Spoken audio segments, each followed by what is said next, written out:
watching Capitol Connection from the Illinois State Capitol. Welcome back. We're joined now by Springfield Republican and House Representative Tim Butler. It's good to have you with us, and Merry Christmas and Happy Holidays to you and your family. Merry Christmas to you and the viewers. Yeah, I think a big Christmas gift, perhaps, a holiday gift to the trade unions this year and to a number of different people around Illinois was this $45 billion capital infrastructure plan. I believe you supported this in large part. Give us an update from where you sit on the Springfield and Central Illinois broader progress here. What's the timeline like before we can see cement trucks out and helping repave roads? What's all that going to look like in this capital bill? Well, the capital bill is kind of divided into two categories. It's horizontal, which is the roads and bridges, is verticals, which is basically buildings. I think the roads and bridges portion of it, which that's funded through the motor fuel tax and some of the other fees, and that's IDOT that largely oversees that program through their multi-year plan. I think you're already starting to see some benefits in there. We just broke ground a couple weeks ago here in Springfield on the next phase of the 10th Street Rail relocation project, and that's pretty much the first project that's going to get funded under the new capital bill. You say that is going to get funded. Right. The timeline there is interesting. How long does it take before? So, you know, people out here have been paying higher taxes at the pump for a while. How long before IDOT can go in and start spending that money? Well, that's money on 10th Street that's starting to be spent today. Obviously, the motor fuel tax went up on July 1st. That revenue's been coming in the door. So especially going into next construction season, when we look at next spring and summer, a lot of those projects you're going to see are going to benefit, and additional projects are going to benefit from money that's coming out of the capital bill. This is a 6-year plan, so you're going to see projects throughout the 6 year. Obviously, you know, at day one, you're not going to see a project, but certainly within the first 6 months to a year, on the IDOT side of things, you're going to see a lot of projects. I think it's a whole different question on the vertical side of things because of the revenue streams for those are different, and some of those are in question right now. I want to ask you about that in just a moment. Before we do move on, though, every time we talk about the capital infrastructure bill and the gas tax, we get viewer calls and questions. What about that lockbox? Yep. So is it still true that all the money that comes from the gas pump, the taxes there at the motor fuel tax, goes into a lockbox that can only be used for transportation? And sort of a follow-up question there, how flexible is that term transportation? Because we saw some of those dollars might have been earmarked to go toward like a South Suburban airport or something like that. I mean, what kind of projects can the state fund out of the lockbox broadly? Right. So the transportation lockbox is a part of our Constitution. It was approved by the voters in 2016. It's an important part of the Constitution that says the money you pay at the pump at the gas tax goes into transportation-related funding for projects. Not just roads and bridges, though. Not just roads and bridges. So some of it goes to transit. And obviously Chicago is a big beneficiary of transit because of the mass transit needs they have in the Chicago region. We have mass transit downstate, but not the same needs that they have in Chicago. Yes, there's some that might go to a potential third airport, especially when it comes from infrastructure on you know, you're going to have to build exits and roadways and things like that. And so, but that money that you pay at the pump definitely goes through IDOT for the most part to spend on transportation-related purposes, and I think that's a good thing for the state of Illinois. When people pay that pay that tax at the pump, we can no longer sweep those funds like we did in the past and pay for it in the general revenue funds. You say we, you mean the State House? The General Assembly, right. But on the other side, the construction projects at universities, at schools that build upwards, hospitals even, a lot of that revenue came from a different portion of the capital bill, which was expanding of gaming. Did the cannabis revenue at all touch that? No, cannabis goes into the general funds, but it's the parking structure tax, it's the cigarette tax. Car trade-in tax, I believe. The big part of it is gaming. Half of the potential revenue into the vertical capital comes out of the gaming expansion that we had. And right now, we're not seeing any of that revenue come in the door. Sports betting is yet to be up and going. The Chicago Casino, the mayor of Chicago really, I think, dropped the ball in veto session by not. She wants to change the rates on the Chicago Casino. We should have got that done during veto session, but she didn't get it done. She didn't talk to the House Republicans hardly at all, which I think we could have been helpful. Isn't she close to Leader Durkin too? She's very close to Leader Durkin. I think they had some conversations, but if you remember, the mayor went into the House Democrat caucus, all 74 of them, and talked to them. Her people did not talk to any other Republicans, I think, other than Leader Durkin. So there are also no House Republicans that represent the city of Chicago. We do have Don Stevens, McAuliffe's seat does go in. But I mean, that's a true point. But you know, the mayor's talked about working with members from across the state. I think we're receptive to listening to the mayor on a variety of issues. But at the end of the day, we need to make sure that the gaming revenue overall, and it's not just Chicago, it's Rockford, it's Danville, it's Southern Illinois, it's a South Suburban casino, it's Waukegan, and the revenue from sports betting, that's all sitting out there right now, not on the books at all through any fees or anything else, and we got to get going on that. When you look at the way that this gaming expansion and the casino expansion is rolling out, there are examples in Danville where a former House Democrat, a powerful ally of Speaker Madigan, who is now a lobbyist, Lou Lang, was reported as being paid as a consultant through that casino there. Or in Rockford, where Republican State Senator Dave Severson has very close business partners and campaign donors who just happened to win the project approval from the city there, and they're in prime position to make a lot of money. And then you see what happened with the feds indicting Luis Arroyo, the former House Democrat from Chicago, for allegedly or caught on tape trying to bribe a state senator for sweepstakes expansion. There's been some fight in the Republican side of the Senate, too, with Leader Brady and his involvement personally making money off of video gaming. Once these stories start to pile up, what's your view on the public perception of gaming and gambling and lawmakers who have personal interest or indirect interest in how this rolls out? Does that become a drag on the Capitol bill at some point? Well, I certainly, I don't have any big issues with gaming itself. I think it's how gaming is carried out and the people that are involved with gaming. I was supportive of the gaming bill. But, I think what we need to do as a state is make sure we have great transparency for conflicts of interest that people might have. And you saw this come up in the veto session, and House Republicans have thrown some proposals out there that we hope to see go through. I think the number one that we need to do, I was the top Republican on Representative Arroyo's Capital Committee. I had no idea that he was a lobbyist for the city of Chicago. I mean, and to think that someone could sit in as a legislator and also be a lobbyist, to me is really beyond the pale. I think the other thing we need to take a hard look at is something that Congress does. And a lot of my colleagues probably won't agree with this. I think we need to really start looking hard at the potential to limit outside income of members of the General Assembly. We get paid, if you're in leadership, you get paid about $80,000 a year to be in these jobs. It's a good job. Congress really limits your outside income on what you can make. And I think that's where a lot of people get in trouble ethically, is because they have pressures with their outside income that overlap with their legislative duties. And I think we need to take a hard look at that as we go through the process with this new ethics commission and look at ways that we make sure that we have transparency and people aren't having conflicts, and if they have conflicts, they need to step forward and report them. Senator Severson told me this week that a notion similar to what you might be describing, he called a terrible idea, because he thought that the founders of our country intended a citizen legislature. These are people that live in and among the people they represent. They go back home, they have a job, they work with their neighbors, and then they go and legislate, and then they come back. Are you suggesting that there should be full-time legislators, or that legislators should be so well financially supported here through their jobs that they shouldn't need that side income? Or what are you recommending? What I'm saying at the moment is I'm not changing the way the structure is today, whether it's pay or whether your requirements are for the job. But I'm saying we got to take a hard look at outside income, and because this is where so many of the conflicts come from. Senator Cullerton, Senator Sandoval, Representative Arroyo, some of these other things that come up, all because of conflicts of outside income that they have. Mm-hmm. Questions about all sorts of people always come up about that. So I think we, as Speaker Madigan's law firm, as part of this ethics process, this commission that's put together, I think this is something we need to take a real hard look at. And I realize, like I said, that's probably not a popular opinion with my colleagues. Mm-hmm. But look, I think you can do this job and do this job well without getting too entangled in outside alliances, shall we say, that really might be a problem for a legislator ethically. Yeah, it does raise some interesting ethical questions. You mentioned earlier the role of lobbyists in this process. Down the stretch toward the end of session, if we rewind the clock back to the end of summer there, Senator Severson's neighbor and business partner, the Hall of Fame rocker Rick Nielsen from the band Cheap Trick, was here. He was specifically seeking an audience with Governor Pritzker.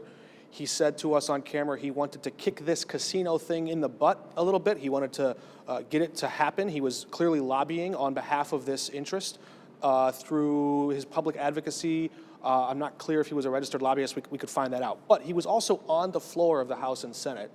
I don't believe other lobbyists have that kind of access to the actual floor of the House or Senate. Was that an appropriate act in your Well, view? I certainly, lobbyists do not have access to the floor. That's strictly forbidden. To be on the floor of the House of Representatives, it's a high bar. While we're in session, is a very high bar to meet. You have to be there as a guest of a legislator, or a guest of leadership.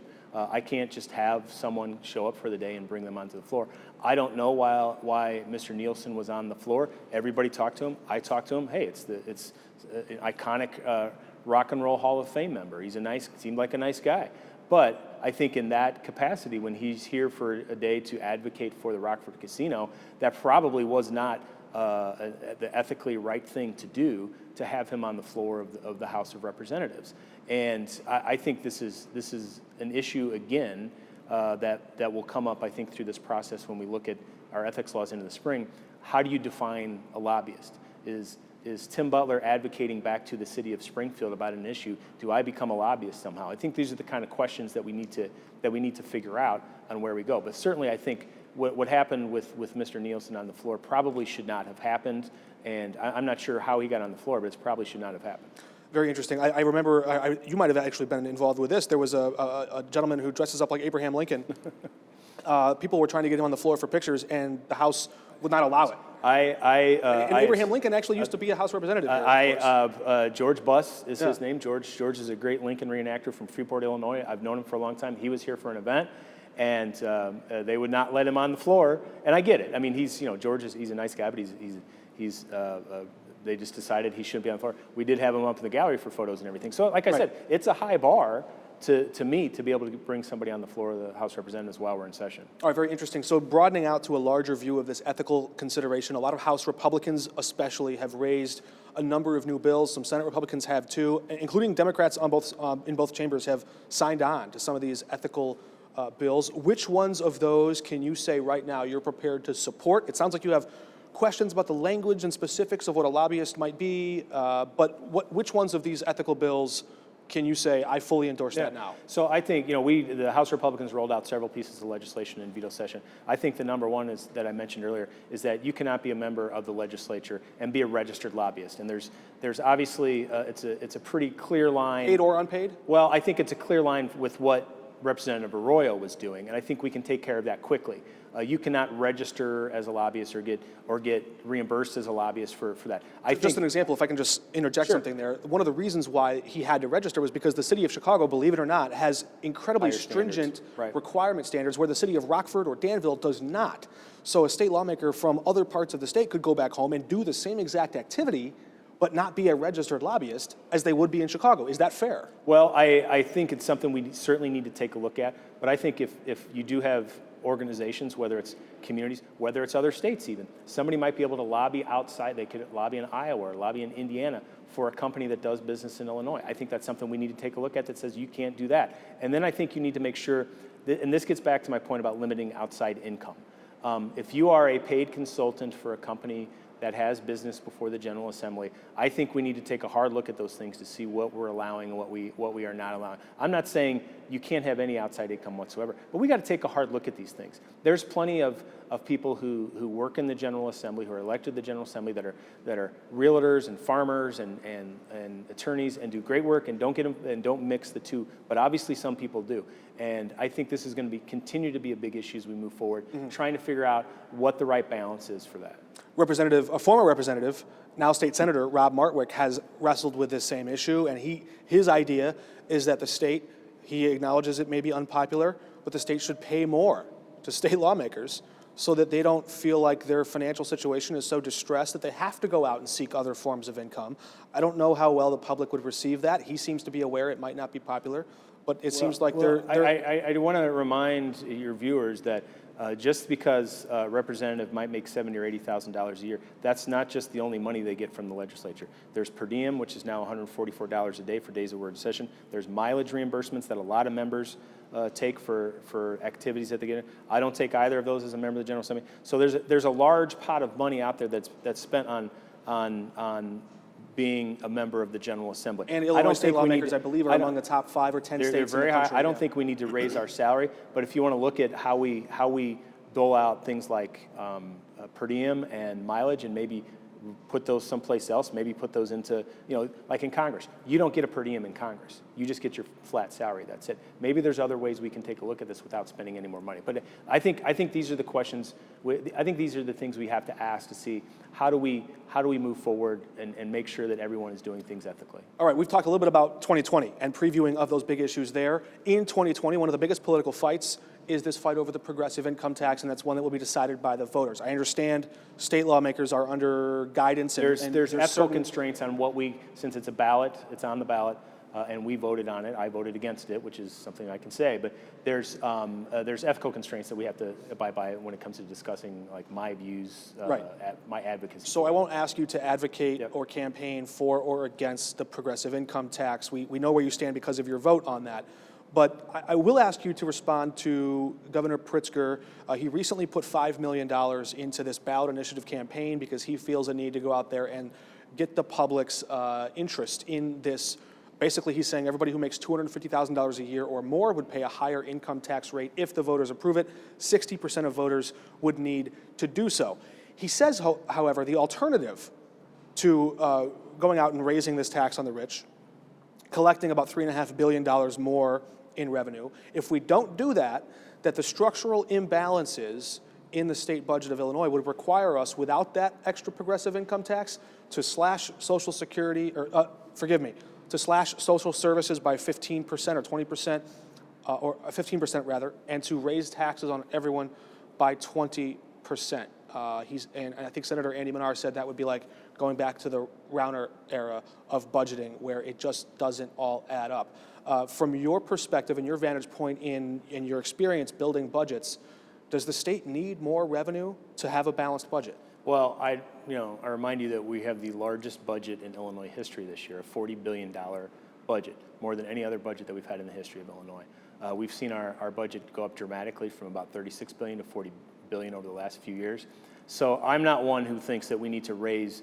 The economy is also growing. The economy is growing, and I think this gets to another point: not raising taxes, but growing the economy at its base in Illinois, making sure that we're not having people move out of state, and make sure that we have companies that want to locate in Illinois.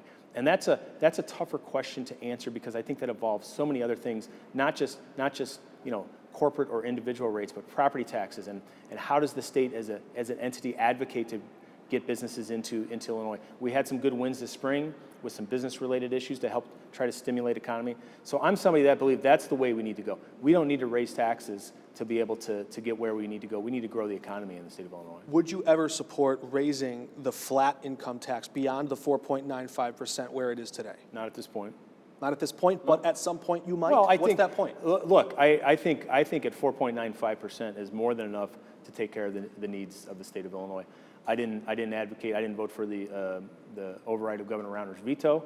I don't think we need to raise it beyond 4.95%. I think it's good where we're at today. And I think in the future, obviously you have to see where things go. But that's a really high bar on that one. I wouldn't say that that's something we need to be doing. Is there room to cut? Is there anything that you would cut in the state budget when it comes to social services or spending right now? What are some things that you might?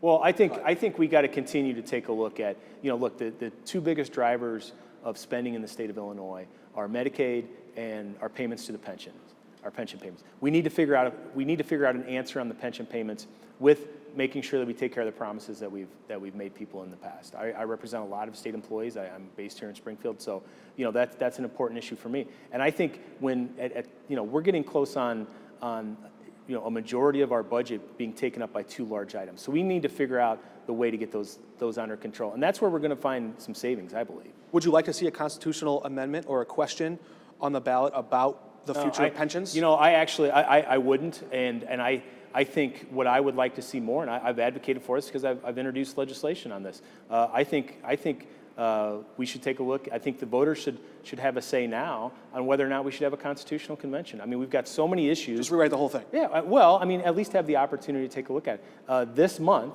December, is the 50th anniversary of our last constitutional convention. We've had a constitutional convention in Illinois every 50 years since we've been a state for the last 200 years. And so we have so many questions surrounding the structure of our Constitution, whether you're for it or against it, whether it's the income tax, whether it's home rule powers, whether it's education funding, whether it's pensions. I think it's time for us as a state to have those debates to see where we go on it. And who was a delegate at that last constitutional convention? He's now the House Speaker, Michael Madigan, and he's been correct. here for this whole 50 years. 50 years ago. A quarter of the state's 200-year history, Speaker Madigan has had a significant hand in. Before we move on, he says he's not the target of anything, but there are several reports that claim the FBI has asked specific questions about Speaker Madigan, his son, and his associates in this ComEd Exelon probe. There are a lot of different things we still don't yet know at the time of this conversation. But when lawmakers come back to work in Springfield in 2020, how much of the discussion will be around the utility energy sector? And that was something Governor Pritzker had high on his agenda in 2019, but it really got caught up. And I think maybe lawmakers that I've talked to said they were just too nervous to touch such a hot potato when the feds were breathing down their necks. So what do you see as the next steps on this very political issue of utility rates and the energy sector in Illinois? Well, I think it's going to be very difficult to move forward in the current environment as we sit here today with these investigations going on with ComEd at the center. ComEd's the largest utility provider in the state of Illinois, between ComEd and Exelon, the providers and the producers. I think it makes it very difficult to move forward because even after they've dumped so many lobbyists, does that make you more comfortable? I think until some of this gets resolved, to see where it goes, and I still think there's. I think there's more shoes to drop, would be my guess. I have no inside knowledge, but I think the way that they're going, there's more things that are going to come out, and we'll see what happens. And I think it's very difficult to talk about moving this state forward on the energy perspective without having ComEd part of that conversation. They have to be part of that conversation. They provide energy to so many people in the state of Illinois. But that whole conversation has to include ComEd. It needs to include where we're going with coal. It needs to include what we're doing with alternative or renewable energy sources. And I think it's going to be as much of a push as the governor wants to be in some of the groups. I think it's going to be pretty hard to do it in the spring under the current environment when we have stories that come out every day about ComEd's involvement with the speaker's operation. Do you have any regrets about your support for the Future Energy Jobs Act back in 2016? I don't have any regrets. I mean, the district that I represent comes within 10 miles of the Clinton Nuclear Power Plant, which is a great facility that provides power to many Illinoisans, and it provides a lot of jobs for my district. So for me, that was not a very tough vote. It also provided some good tax credits to be able to expand our renewable energy portfolio in the state of Illinois. And I've got a district that has a lot of wind turbines in it. So I think it was a good vote. I don't have any regrets on it right now. Very interesting. Anything else that you hope to work on in 2020? Give us your preview, your final thoughts here. What do you hope to accomplish, Representative Tim Butler, in Springfield in 2020? Well, I'd like to see us start the fair maps conversation again. I mean, the governor has talked about it time and time again that he's going to veto any maps that he doesn't view as fair. I think we have the opportunity to put another constitutional question on the ballot, and that would be the Fair Maps Initiative. The legislature can do that, and I would urge the governor to get behind that and make sure that we vote on it by April to be able to get on to ballot for November. I think that's going to be at the top of our list for the General Assembly, moving into the next session in the spring. I think I'm going to continue to take a look at the capital bill. I'd like to see us at some point in the spring have a subject matter hearing and bring in IDOT and some of the other capital people to talk about the rollout of the capital plan, and then engage them in discussions about are there any avenues that we need to take a look at to see if there's changes we need to make. How can we make IDOT's job easier and maybe have projects come in under budget or at a better cost if there's anything we can enact. So I think those are a couple of the big things. I'm on committees with oversight on public utilities, so that's going to be a big one. I'm on transportation committee, so that's a big one. So we'll kind of see how it rolls out in the spring. All right, very interesting. A wide-ranging conversation with House Republican Tim Butler. Thank you for joining us. Absolutely. You can watch the full discussion on our website. Look for it there, and we'll be right back. Started saying that because we have to trim so much of this down. I know that. I think we just gave you the whole show.